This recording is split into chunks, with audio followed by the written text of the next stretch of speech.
హైదరాబాద్ లో కన్సల్టేషన్ మరియు 3,500 రూపాయల colour Doppler test Avis hospitals లో ఉచితంగా పొందండి.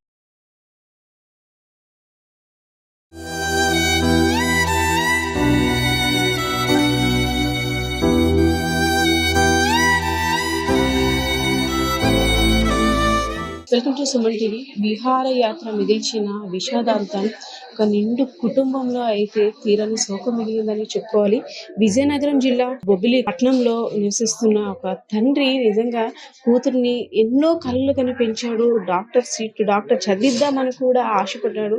కానీ విధి ఆడిన వింత నాటకం అనేటట్టు దేవుడు ఆ కుటుంబం మీద కన్నెర చేశాడని చెప్పుకోవాలి. తను గారాభంగా పెంచుకున్న ముద్దుల కూతురు ఒక్కసారిగా జలపాతాల్లో విహారయాత్ర కోసం వెళ్ళి విగత జీవిగా వస్తుంది అని తెలుసుకున్న తండ్రి యొక్క బాధ వర్ణాతీతంగానే ఉంది. యాక్చువల్లీ ఈ మెసేజ్ ముఖ్యంగా ఇవ్వడానికి కారణం ఏంటంటే, పిల్లలందరూ కూడా విహారయాత్రకి వెళ్తుంటుంటారు, చాలా ఎంజాయ్ చేయాలని ప్లాన్ చేస్తుంటారు. కానీ అనుకోని సంఘటనలు జరిగితే కుటుంబ సభ్యులు ఎంత బాధపడుతుంటారో ఎవరు కూడా ఊహించలేని పరిస్థితి. సో ఇంటికి వచ్చిన తర్వాత సౌమ్య అంటే కొన్ని రోజుల్లో డాక్టర్ కాబోతుంది, డాక్టర్ సౌమ్య వస్తుంది అని ఆశగా ఎదురు చూస్తున్న ఇంట్లో కుటుంబ సభ్యులు అందరూ కూడా ఒక విషాదాంతం అని చెప్పుకోవాలి. నిజంగా వాళ్ళ కళ్ళల్లో కన్నీరు ఆగటం లేదు. ఒకసారి ఆ తండ్రితో మాట్లాడే ప్రయత్నం చేద్దాం. సార్ నమస్తే సార్. అంటే మీకు జరిగిన అన్యాయం ఎవరు తీర్చలేనిది. ఎంతమంది సార్ మీకు పిల్లలు? ముగ్గురు. సౌమ్య ఎన్నో అమ్మాయండి? 2. అంటే జలపాతాల దగ్గరికి వెళ్ళి మారేడుమిల్లి జలపాతాలకు వెళ్తున్నట్టు మీకు ఇంటిమేట్ చేశారు. ఆ రోజు అసలు ఏం మాట్లాడారండి? ఎక్కడంటే మెడికల్ క్యాంప్కి వెళ్తాను అనేసి అన్నారు. ఆమ్దాన్ వలస అమలాపురం అటు నుంచి శనివారం నాడు వెళ్ళారు. రిటర్న్ అటు నుంచి అయిపోయిన తర్వాత అటు నుంచి మధ్యాహ్నం 2:30 అయ్యేసరికి కరెక్ట్గా ఆ మారేడుమిల్లి దగ్గరికి వచ్చారు. బస్సు అక్కడ ఆపేసి అది కూడా చూస్తామని చెప్పేసి వెళ్ళారు. అటు నుంచి రిటర్న్లోనే అందరూ దిగినప్పటికీ నీరు కొంచెం ఉండేది. దిగిన తర్వాత ఎక్కువ వచ్చింది.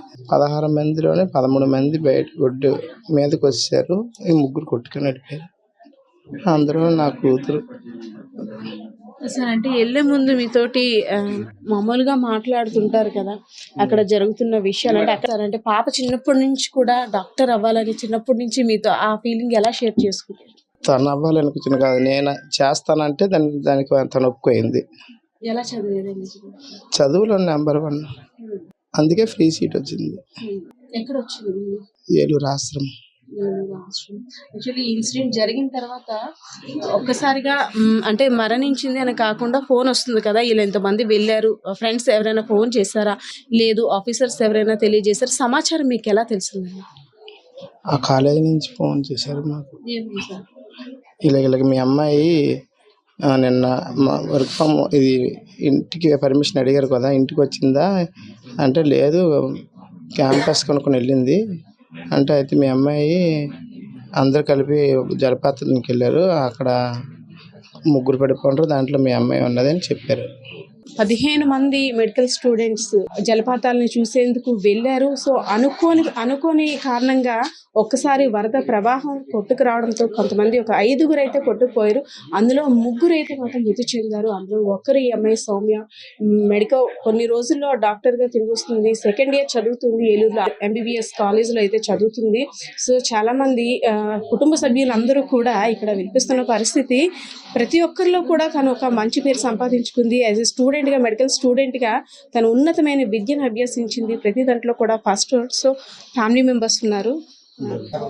యాజ్ ఎ ఫ్యామిలీ మెంబర్గా చాలా మంది అక్కడ విహారయాత్రకు వెళ్ళారు. అంటే అనుకోని సంఘటన ఇది, అక్కడ ఎవరు కూడా అంచనా వేయలేరు. సో ఇంకో ఫ్యామిలీలో ఇలాంటి అంటే మీలా బాధపడకూడదు, ఈ పరిస్థితి రాకూడదు అంటే మీ ఉద్దేశం ఏంటి? ఫస్ట్ ఆఫ్ ఆల్ అక్కడికి వెళ్ళే వాళ్ళందరికీ కూడా ప్రాపర్ గైడెన్స్ ఉండాలండి. మెజర్మెంట్స్ అంటే safety boards like sign boards, this is the restricted area, this is the last time this is things happen here, okay, then they will know the consequences and all. Suppose ఇప్పుడు ఇళ్ళకి ఇంత ముందు ఇలా జరిగింది ఇక్కడికి వెళ్ళడం వల్ల అనే ఒక తెలిసింది అనుకోండి, నెక్స్ట్ టైం కొద్దిగా వెళ్ళేటప్పుడు జాగ్రత్త పడతారు. అలాంటి సేఫ్టీ మెజర్స్ ఏమీ లేకపోవడం వల్ల, సేఫ్టీ బ్యారికేడ్స్ ఏమి లేకపోవడం వల్ల ఇలాంటి ప్రాబ్లం. ఇలాంటిది వేరే వాళ్ళకి జరగకూడదు. ఎందుకంటే అలా ఆ కోర్స్ అనేది చాలా వాల్యుబుల్. ఆ కోర్స్ అనే కాదు, పిల్లలు అనేవాళ్ళు వాల్యుబుల్. ఆ స్టేజ్కి వచ్చిన పిల్లలు కోల్పోవడం అనేది మళ్ళీ అది దాన్ని రీప్లేస్ ఎవరు చేయలేరు. కాబట్టి గవర్నమెంట్ ప్రాపర్ మెజర్మెంట్స్ తీసుకొని సేఫ్టీ బార్కెట్స్ పెట్టి ఒకవేళ అది డేంజర్ అని తెలిస్తే కంప్లీట్ క్లోజ్ చేసేయండి. ఎందుకంటే మాలాగా ఎవరు బాధపడకూడదు. మాకు అదే కాకపోతే ఇంకో దగ్గరికి మంచి ప్లేస్కి వెళ్ళి ఆ ఎంజాయ్మెంట్ అనేది పొందుతాం. డేంజర్ అని తెలిసినప్పుడు దాన్ని ఓపెన్ చేయకండి, ఇది కూడా అంతే. Yes, అంటే తన చదువులో ఏ విధంగా ఉండేదండి ఫస్ట్ నుండి కూడా? డాక్టర్ అంటే ఒక డాక్టర్ దేవుడితో సమానంగా చూస్తుంటాం. అన్ని వృత్తులు వేరు. డాక్టర్ అనేసరికి ఇంకా మనం దేవుడి కిందే భావిస్తాం. ఏ కష్టం వచ్చినా డాక్టర్స్ ఉంటారని. సో అలాంటి వృత్తిని తను కూడా సెలెక్ట్ చేసుకున్నారు. చదవాలి, ప్రజలకు సేవ చేయాలనే ఆలోచనతో. సో తనంటే ఉద్దేశం చిన్నప్పటి నుంచి ఎలా ఉండేది? యాక్టివిటీస్ ఎలా ఉండేవి? తన ఎడ్యుకేషన్లో అయితే చాలా జమ్మండి. ఇప్పుడు తను ఫ్రమ్ బిగినింగ్ నుంచి తీసుకున్న తన గ్రేడ్ పాయింట్స్ అనేది ఓ లెవెల్లోనే ఉండేది, అవుట్ స్టాండింగ్ లెవెల్లోనే ఉండేది. తను ఇప్పుడు కూడా చదవాలి, మంచి పొజిషన్లో ఉండాలి. మా పేరెంట్స్ నన్ను కష్టపడి చదివిస్తున్నారు. మా పేరెంట్స్ నేను విలువ తేవాలి. ఆ విలువ తెచ్చి ఇన్ ఫ్యూచర్లో డాక్టర్ అయ్యి మా నాన్న పేరుని నిలబెట్టాలి, ఒక ఓన్గా హాస్పిటల్ పెట్టి ప్రజలకు సేవ చేయాలి అనే ఒక ఉద్దేశంతో తను ఆ ఫీల్డ్కి వెళ్ళింది. కానీ ఈరోజు తన వల్ల మేమందరం పెట్టుకున్న హోప్స్, తన మీద ఎంతో ఇది చాలా హోప్స్ పెట్టుకున్నాం. ఆ హోప్స్ అని ఈరోజు అన్ని మాకు నిరాశ అయినాయి. దయచేసి ఇలాంటివి ఎవరు ఫ్యామిలీలో జరగకూడదని మేము కోరుకుంటున్నాము. ఫస్ట్ ఆఫ్ ఆల్ మా సౌమ్య అసలు మేము డాక్టర్ అవుతాం చిన్న మీకు అందరికీ చూస్తాం అని చెప్పింది మా సౌమ్య నా గ్యాస్ట్రిక్ అంటే మా సౌమ్య లాగా చెప్పింది. తను డాక్టర్ అని ఇంక్లూడ్ నేను డాక్టర్ అవుతాను, మీకు అందరికి చూసుకుంటాను, ఓన్గా నేను పెడతాను అని చెప్పింది మా సౌమ్య. సౌమ్య వాళ్ళ ఫాదర్ ఏం చేస్తుండేవారండి? అసలు లేబర్ ఫ్రీ సీట్ ద్వారానే వచ్చింది అంతే. చిన్న మీరు చేస్తాం చిన్న మన family first of all government job కొడతాను చెప్పేసుకోండి. ఓన్లీ చదువు అని చెప్పేసుకోండి. ఎప్పుడు వచ్చిందండి? వచ్చిన తర్వాత అందరు ఒక 1 వీక్ బ్యాక్ వచ్చిందండి. వచ్చిన తర్వాత అంటే అంత అక్కడ పరిస్థితి ఎలా ఉండేవని చెప్పేది, ఫ్రెండ్స్ వాళ్ళందరూ ఎలా ఉండేవారు? నాకు తెలియదండి, ఆ విషయమే తెలీదు. చిన్న కంపల్సరీ మన ఫ్యామిలీలో మన డాక్టర్ అవుతాం, మేము తీర్చామని చెప్పింది. మొత్తం టోటల్ కుటుంబాన్ని నేను పెంచుకుంటున్నాను మేడం. చిన్నాన్న అన్నది ఇదే అది పెంచుకున్నదే దాని టోటల్ కూడా ఇస్తాను. టోటల్ గా నాకు కుటుంబం అంతా పెంచుకుంటున్నాను చిన్నాన్న అన్నది. మీకు నాకు 5 సంవత్సరాలు నాకు కోర్స్ అయిపోయినాక 1 సంవత్సరం ఎక్స్ట్రా చెయ్యాలి చిన్నాన్న. ఆ సంవత్సరం కూడా మీ అందరూ షుగర్ ఉంది కదా, స్పెషల్ కోర్స్ నేను చేస్తాను నేను అంటాను.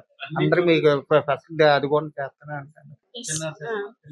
కాబోయే డాక్టర్ సౌమ్య గురించి కుటుంబ సభ్యులు కూడా చెప్తున్నారు. చాలా బాగా చదువుకునేది, మెరిట్ స్టూడెంట్, ఫ్రీ సీట్ కూడా వచ్చింది. అందరికి కూడా నేను డాక్టర్ అయి ఉచితంగా వైద్యాన్ని అందించాలనే దృఢ సంకల్పంతో తను చదువును అభ్యసించింది.